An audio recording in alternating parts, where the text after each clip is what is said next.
Herkese merhaba arkadaşlar. Kanalıma hoş geldiniz. Evet, sizlerle geçenki bölümlerde bu balaklavayı örmüştük. Yani bereli atkıyı çalışmıştık. Alize pufi ipiyle parmakla örülen, örgü bilmeden sadece parmaklarımızı kullanarak bu yetişkinler için olan balaklavayı çalışmıştık. Bugünkü videomuzda sizlerle böyle 4 yaş, 4-8 yaş arasındaki çocuklarımız için çalışacağız. Evet, benim de 4 yaşında bir torunum var. Ben ona öreceğim arkadaşlar. Ve o yüzden de bu renkleri seçtim. 3 tane var elimde. Videonun sonunda bakalım ne kadar ip kalmış, bize ne kadar gerekli. Videonun sonunda bilgileri vereceğim. Videonun altına zaten yazıyorum arkadaşlar. Açıklama bölümünde de daha detaylı bir şekilde de görebilirsiniz. Evet, şimdi hemen yapıma başlayalım. İplerimizi aldık. Hemen bir tanesini açıyoruz. Benimkini sorarsanız da Alize Puffy Color 377 arkadaşlar. Şöyle renk kodumuz. Hemen şöyle bir yerden başlıyoruz. Yapması gayet kolay, zevkli ve bir günde örebiliyorsunuz arkadaşlar.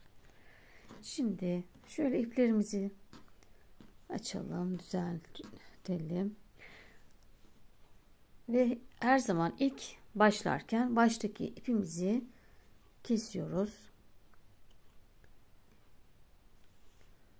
Kesiyoruz ki bu ipi daha sonra içeride gizleyebilelim rahat bir şekilde. Şimdi bunu dursun ve şimdi bu tarafa doğru 7 tane zincir yapacağız. Hemen ilk baştakini aldım. Hemen yanındakini içinden geçirdim. Bu 1 oldu. 1 2 3 4 5 6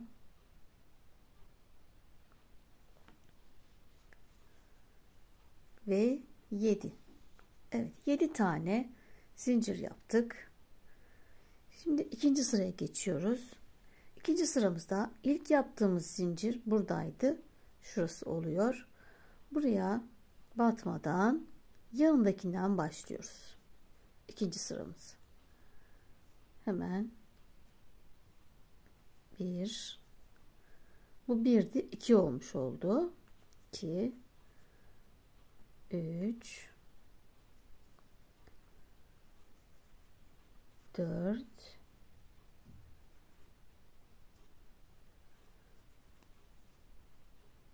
5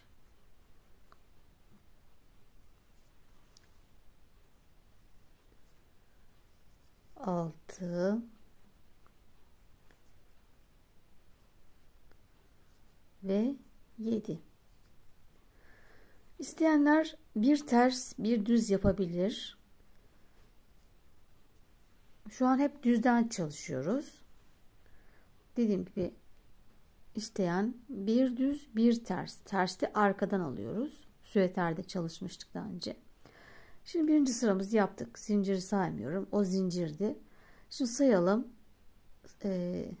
Emin olmak için. 1, 2, 3, 4, 5, 6 ve 7 tane ilmeğimiz var.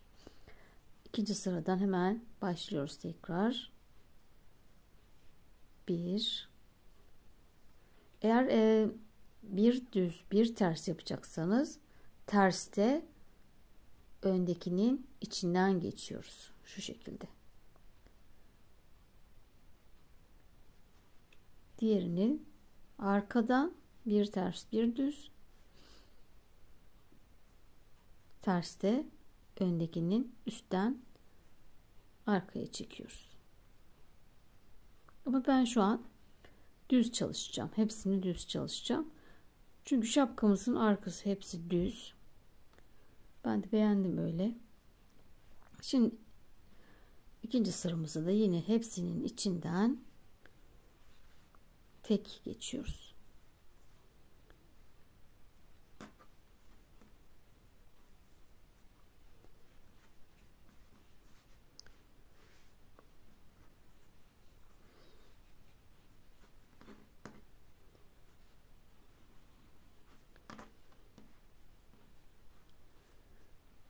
Evet, toplam yine 7 tane. 2, 4, 6, 7.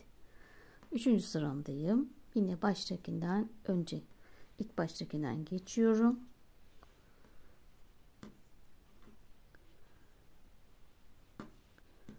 Arkadaki iplerimizi düzeltelim. Bunlar biraz bir yamuk yumuk oluyor. Yönleri farklı bakabiliyor. Yaparken düzeltirsek atkımıza daha düzgün görünür arkadaşlar.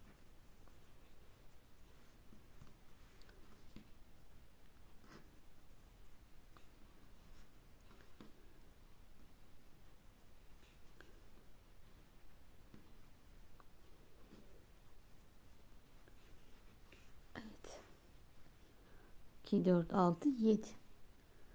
Tekrar bu tarafa ilk baştakinden başlıyoruz.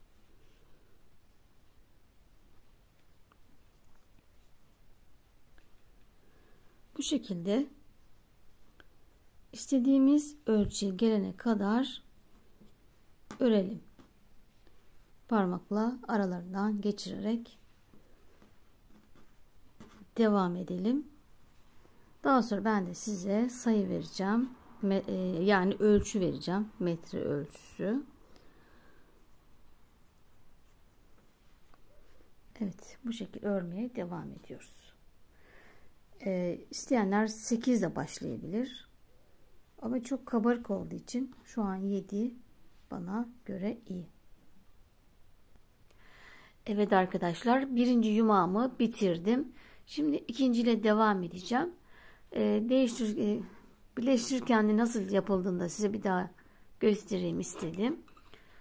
Son kalan ipimizi kesiyoruz ortadan. Bu şekilde ayırdım. Yeni yumağımdan da yine ilk ilmeğimi kesiyorum.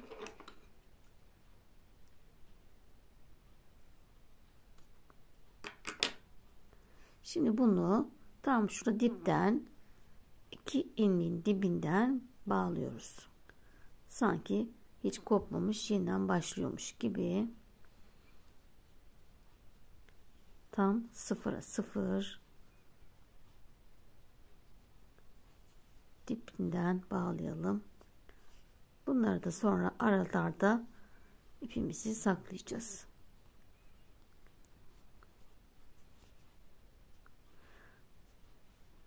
Evet.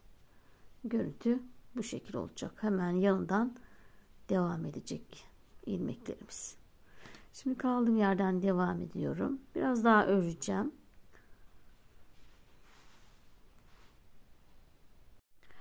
Evet arkadaşlar, atkı kısmını toplam 64 sıra ördük.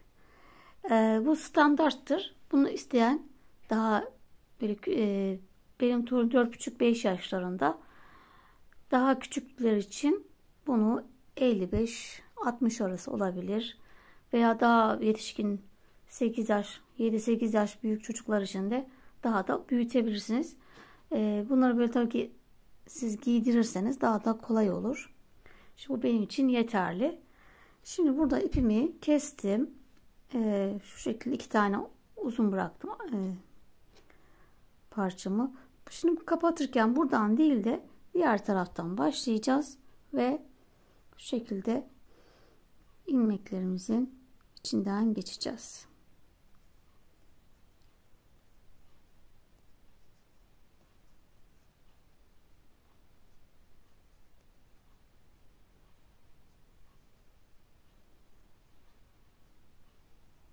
Evet, bu şekilde kapatmış olduk.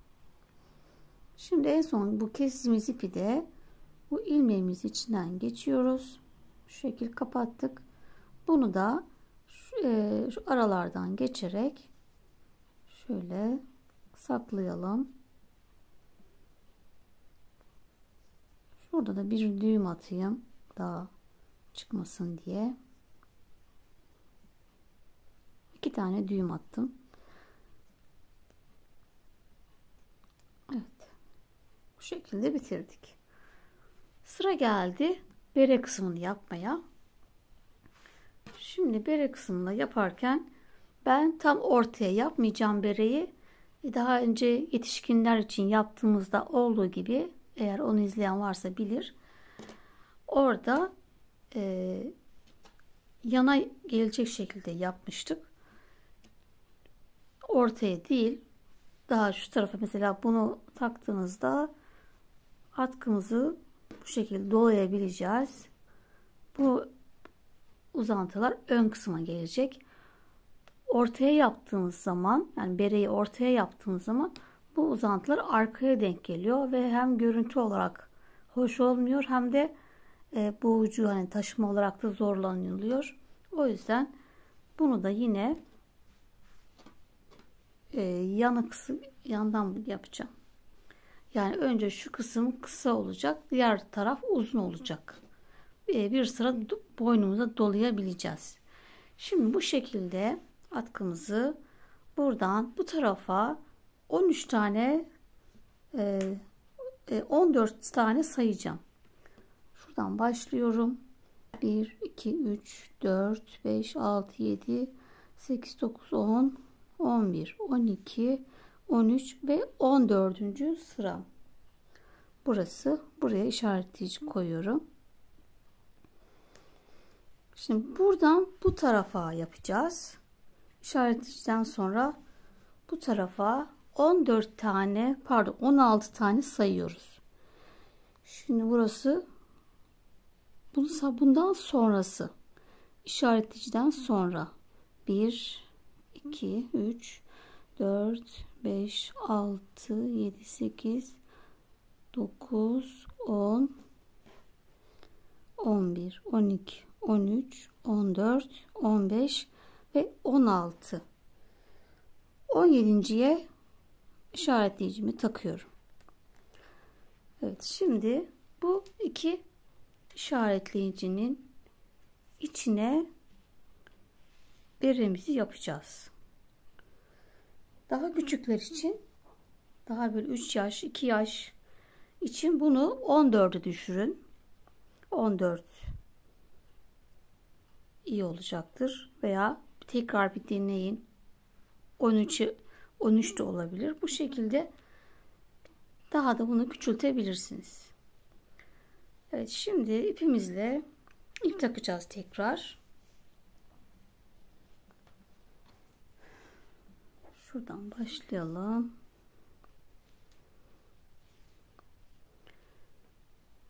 Bu şekil aldık ve hemen şu birinci ilmekten başlıyorum. Yine ipimi şöyle uzun kesiyorum, bunu bağlayabilmek için, saklayabilmek için. İlk ilmeğim şurası. Buna içinden 2 tane çıkacağım.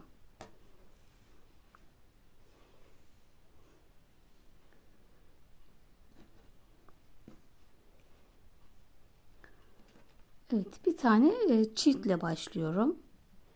Aynı ilmekten tekrar bir tane daha çiftle başlamış olduk. Bir çift, 2 tane tek yapıyoruz. 2 ilmekten şöyle, bu bir, yanındakinden de bir çıkıyorum. 2 tek olmuş oldu. Tekrar bir çift, sıradaki ilmeğimiz burası. Bunun içinden 2 tane çıkacağız. 1 ve aynı boşluktan 2 tane çıktık, artmış oldu. Arttırma yapmış oluyoruz. Tekrar 2 tane tek, bundan bir çıktım, yanındaki ilmekten de bir tane çıktı. 2 tane tek olmuş oldu. Tekrar bir çift, sıradaki boşluğum burası. Buradan da yine 2 tane çıkıyorum. 1 2. Yine 2 tane ilmekten tek çıkıyoruz. Bu 1.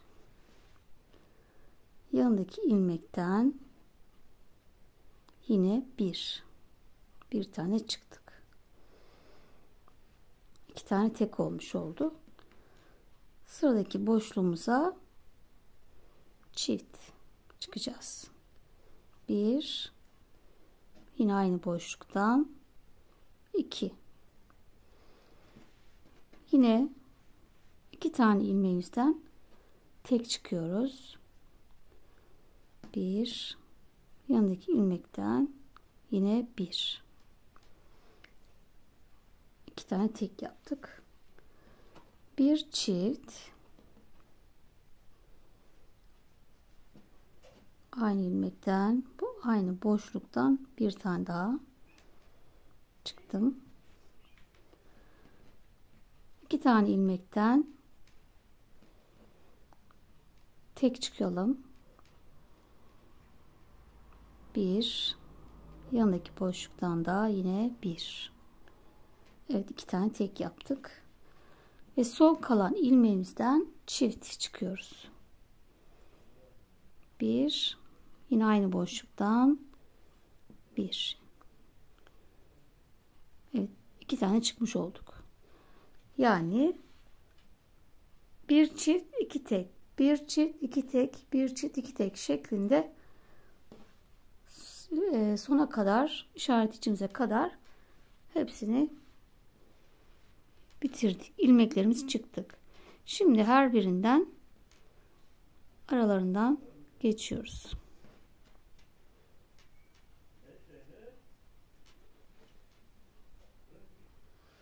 Evet, sıra sonuna kadar ilmeklerimizin içinden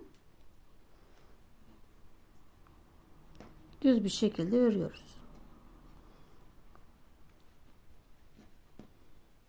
Arkadan geçerek düz örüyoruz. Düz örgü.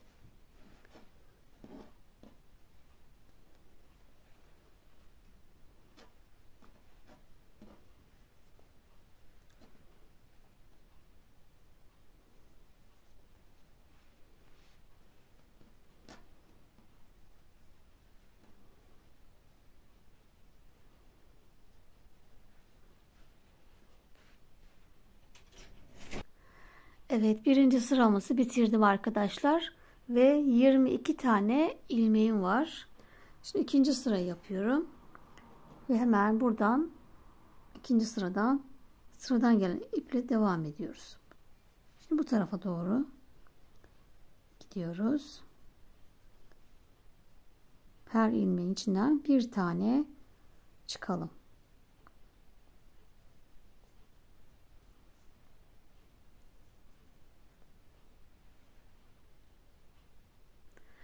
Evet, ikinci sıramızı da bitirdik. Sıra üçüncüdeyiz. Yine ilk ilmeğin içinden geçerek üçüncü sıramıza devam ediyoruz. Yine her ilmeğin içinden bir tane çıkaracağız.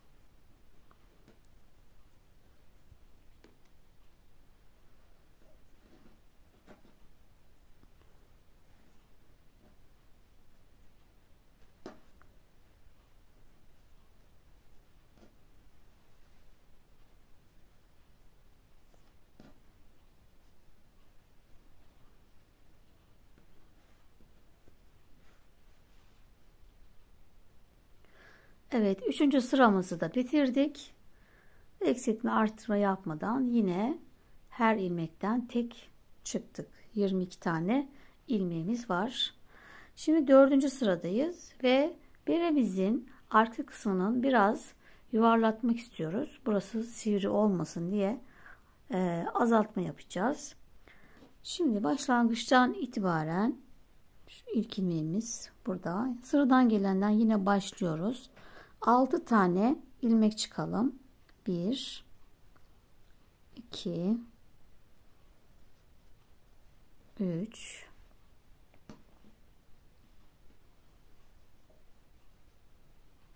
4 5 ve 6. Evet, 6 ilmeğimizden tek çıktık. Şimdi bir tane azaltıyorum. Azaltma yaparken şimdi buradakini şöyle bir üçgen çatı görüntüsü yapacağız. Buradakini şimdi bu tarafa doğru şöyle üzerine koydum. Çapraz yaptık. Şimdi ikisinin içinden bir ilmek geçiriyoruz ve burada ne oldu? Bir azalma oldu. Şimdi 6 tane yine ilmekten tek çıkalım. 1 2 3 4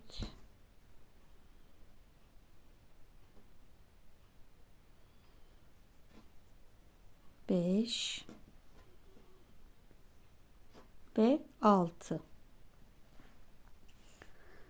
Şimdi bu taraftan da yine ikinci azaltmayı yapacağız. Şimdi yönümüz bu tarafa doğru. O yüzden ikinci ilmeğimizi yanındakinin üzerine koyuyoruz. Çapraz bir şekilde alttan sıradan gelen ilmeğimizi alttan çıkarıyoruz ve ikinci azaltmamızı yapmış olduk. Şimdi 2 4 6 geriye 6 tane tek kaldı. Bunları da her birinden tek çıkıyoruz. 2 3 4 bir tane atladım.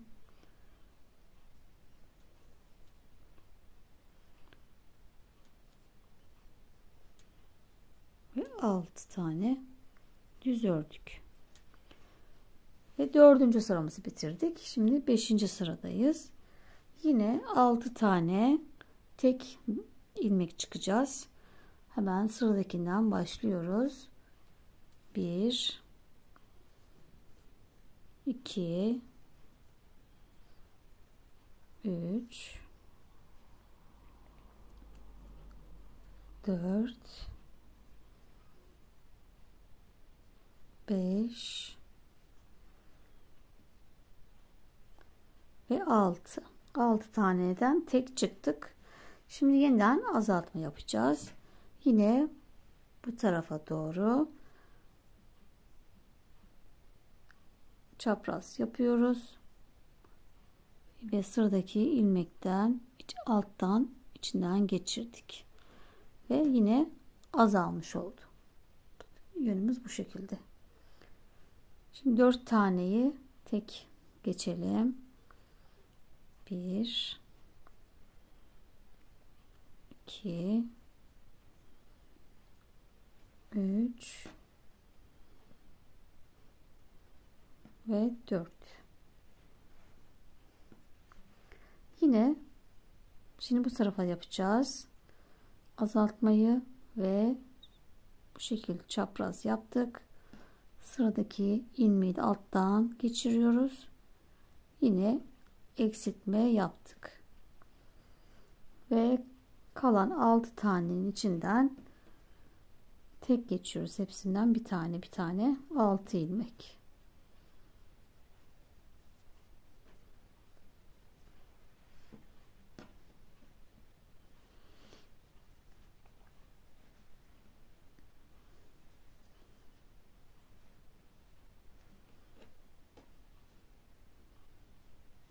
Evet ve 6. Evet şimdi 1 2 3 4 5'i bitirdik. 6. sırayı yapıyoruz. Yine 6 tane ilmekten tek çıkalım.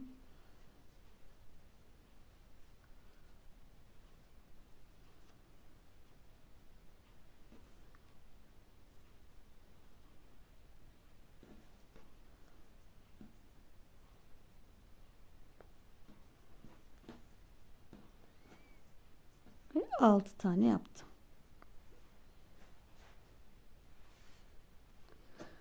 Evet, yine azaltma yapacağız.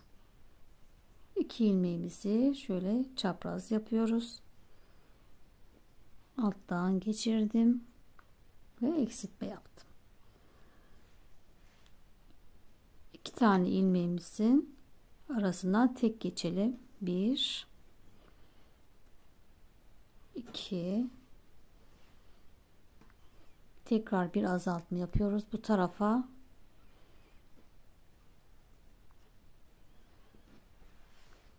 Ve tekrar 6 ilmekten, her ilmekten tek çıkıyoruz.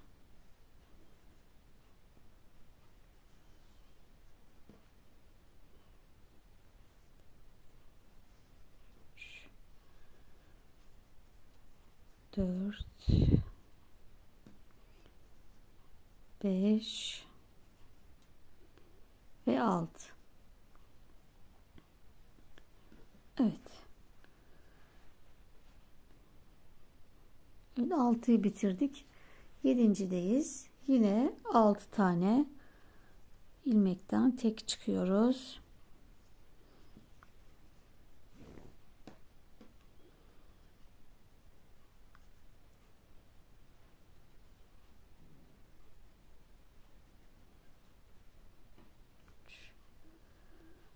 Dört,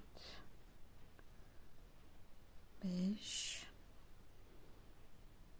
6. Evet, 6 tane tek geçtim. Şimdi 2 tane peş peşe azaltıyoruz artık.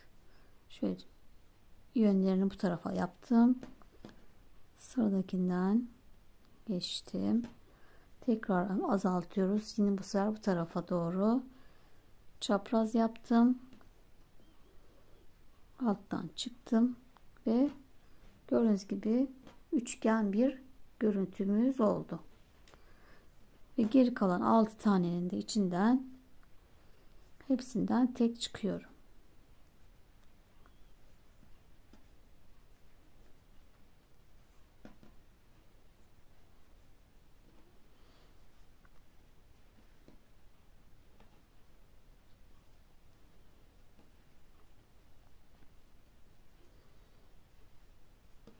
Evet.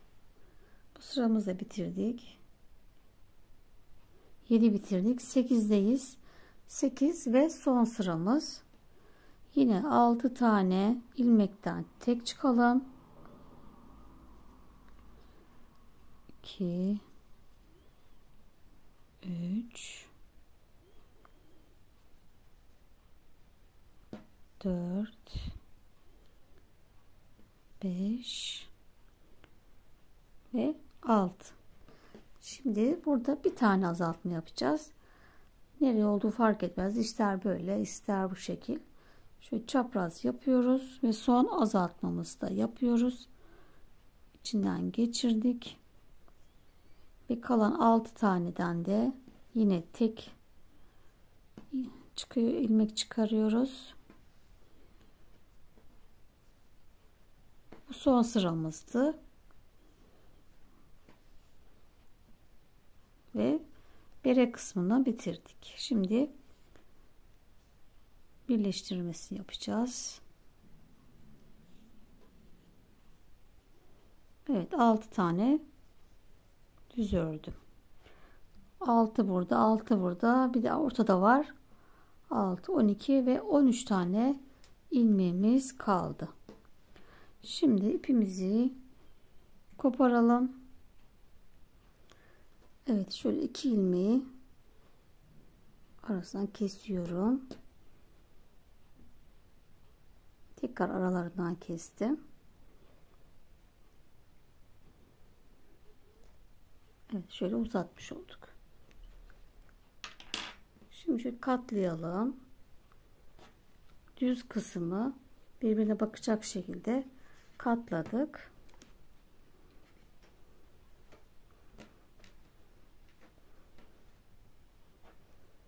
Şimdi ipin olduğu kısım burada kalacak. Pardon, ipin olduğu kısımdan şöyle aralardan karşısına gelenin içinden geçiyoruz. Hemen karşıda bu. Bunun karşısındakinden geçtik. Bunun karşısından. Aralarda kalmasınlar. Bazıları içeride kalıyor.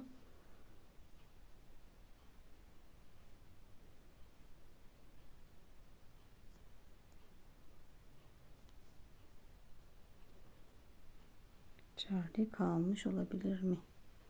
Kontrol edelim.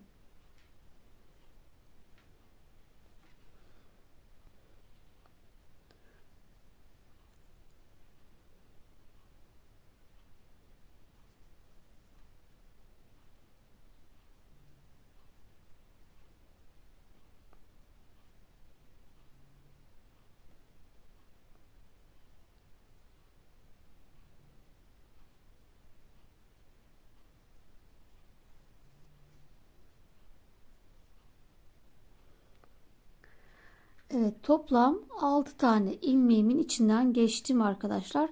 En son bir tane tek kalacak. Tek kalmazsa yanlış olduğu anlamanız lazım.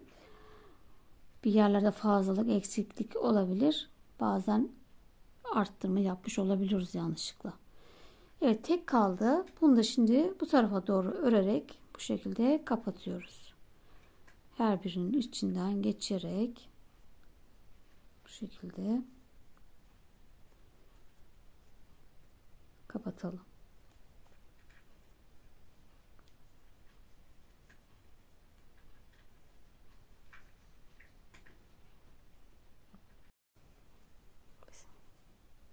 Şöyle sıkılayalım ve ipimizi şuradaki ilmeklerden geçerek saklayalım.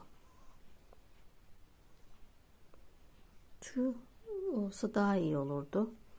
Yanımda tığım yok şu an. Şöyle aralarından geçip saklayalım.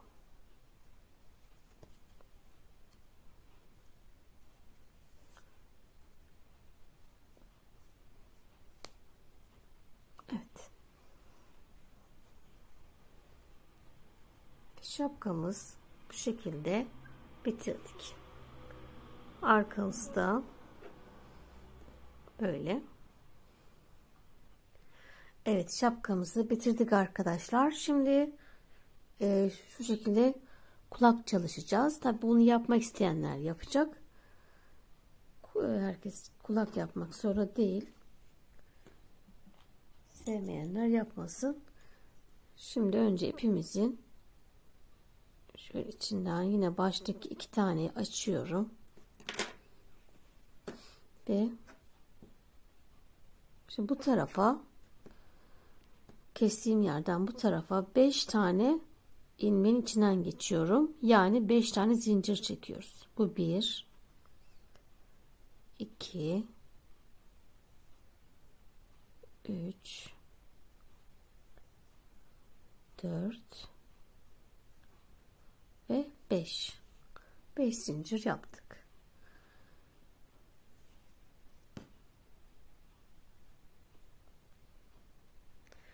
Evet, şimdi ilmek çıkaracağız içerisinden. Şu birinciyi atlıyoruz. Şu birinci ilmek şurası. Birinci zinciri atlayıp ikinciden 2 tane ilmek çıkarıyoruz. Bu 1 ve aynı yerden bir tane daha 2 tane ilmek çıkardım. Bir tane tek, yanındaki boşluktan bir tane tek. Evet, yanındaki zincirden yine 2 tane.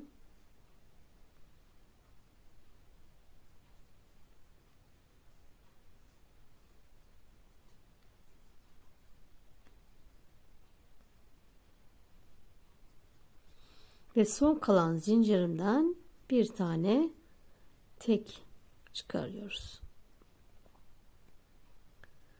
Evet, 2 tane arttırma yapmış olduk. 5 zincir vardı.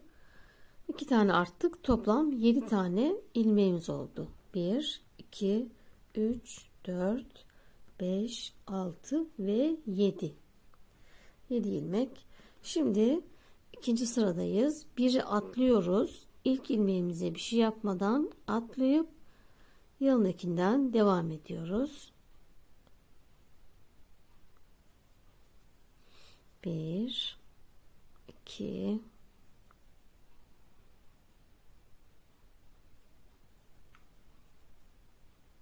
3, 4 ve 5 tane tek bat yaptım.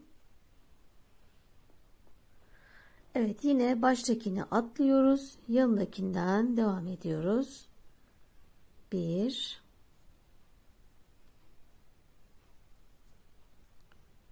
2 ve 3.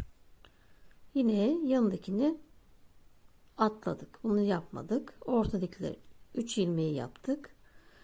Şimdi yine en son bir atlıyoruz. Ortadakinin içinden bat geçiyoruz ve bitiriyoruz. Bu şekilde bir görüntü oluyor. Toplamda 7 tane ilmek. 1, 2, 3, 4, 5, 6, 7. Böyle bir görüntü oluyor. Ve ipimizi keselim. Evet, şimdi kapatacağız arkadaşlar. Şuradan başlıyorum. Bu tarafa doğru her ilmeğin içinden böyle geçelim.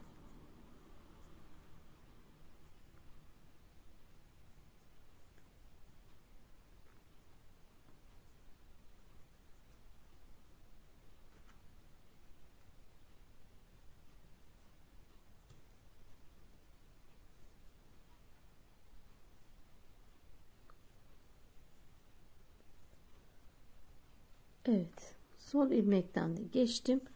Bu ipi de bunun içinden geçiyorum. Şimdi bunu kulağımızı büzeceğiz. Şu zincir yaptığımız yer ve bu ilmek zincirlerin aralarından tek katlardan geçiyoruz.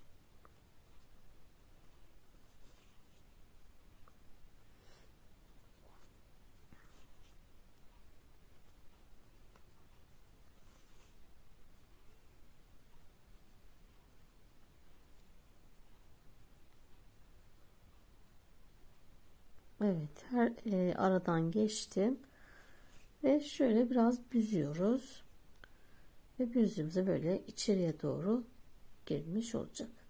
Şimdi bu iplerimizi de saklayalım. İpimizi bu tarafa doğru ilmeklerin aralarından geçireceğim.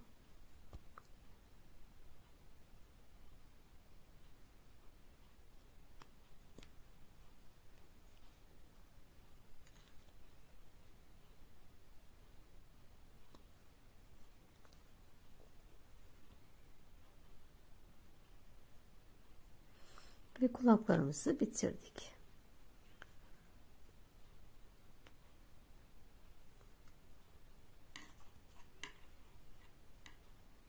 Bunu da daha sonra ayarlayacağım. Ve arkadaşlar, kulak dikme videosu diğer ki yetişkinler için olandan bakarak yapabilirsiniz. Videonun altına linkini bırakacağım kolayca bulabilmeniz için. Şimdi şöyle ortadaki tam ortadaki düz çizginin hemen yanına şöyle dikelim bunları. Bu kadar arkadaşlar. Bir de ipim bayağı arttı benim. O yüzden şuranın daha böyle tok durması için buradan ilmek çıkaracağım. Nasıl ipim de arttı. Ve toparlayacağım arkadaşlar bu kısmı. Bu tabii benim ölçülerime göre bunlar. Çocuğunuzu kendisine giydirerek, boynuna takarak yaparsanız boyunu da daha uzun yapabilirsiniz. Ben 2 tane açacağım. Bayağı saklamak için iyi oluyor. Şuradan saklayacağız çünkü. Şimdi buradaki tek katlardan birimizdeki bu tek katlardan şöyle tersten düz tarafa doğru ip çıkaralım. Şöyle aralardan bu şekilde iplerimizi çıkaralım.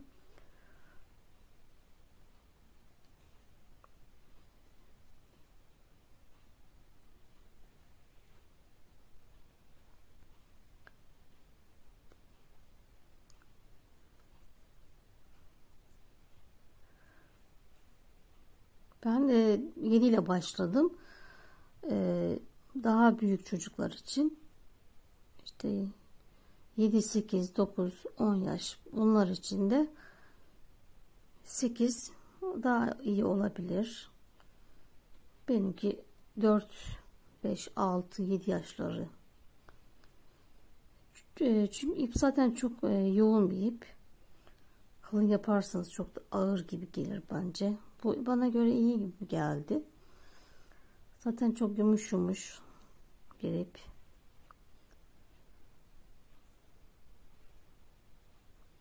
Evet, böyle hepsinden bir tane çıkıyorum arkadaşlar, ilmeklerimi.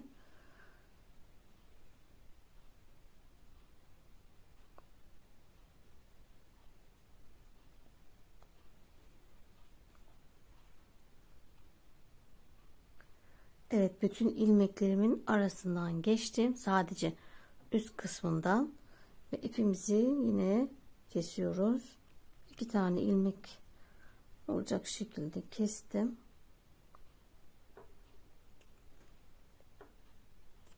Bu şekilde. Şimdi başladığım yerden şunda bu ipi de burada önce şöyle arasından geçireyim. Böyle bir düğüm atalım. Daha sonra saklayacağız. Şimdi bu tarafa yine içlerinden geçiyorum.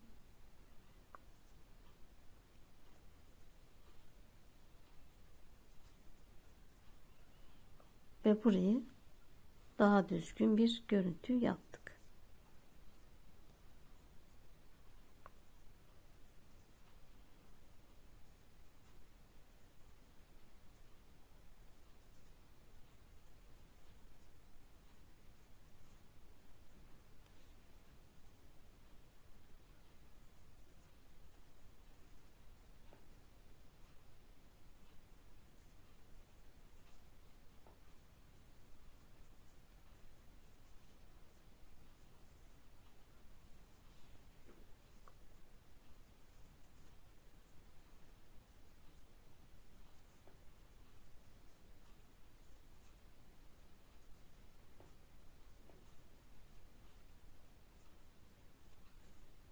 Evet, bütün ilmeklerimi içinden geçerek bitirdim. Bu son ilmeğimi de bu kestiğimiz ipin içinden de geçiriyoruz. Böyle sıkılıyorum. Şöyle hemen dibine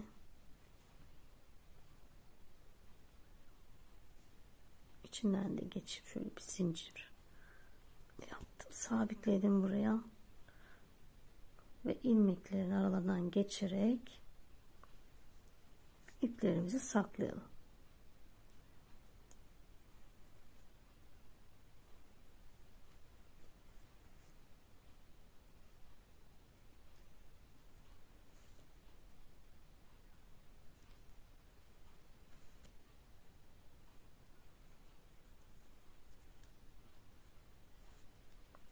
Evet, böyle devam edeceğim.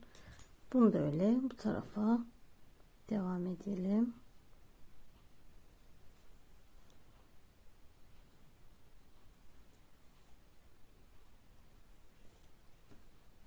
Evet.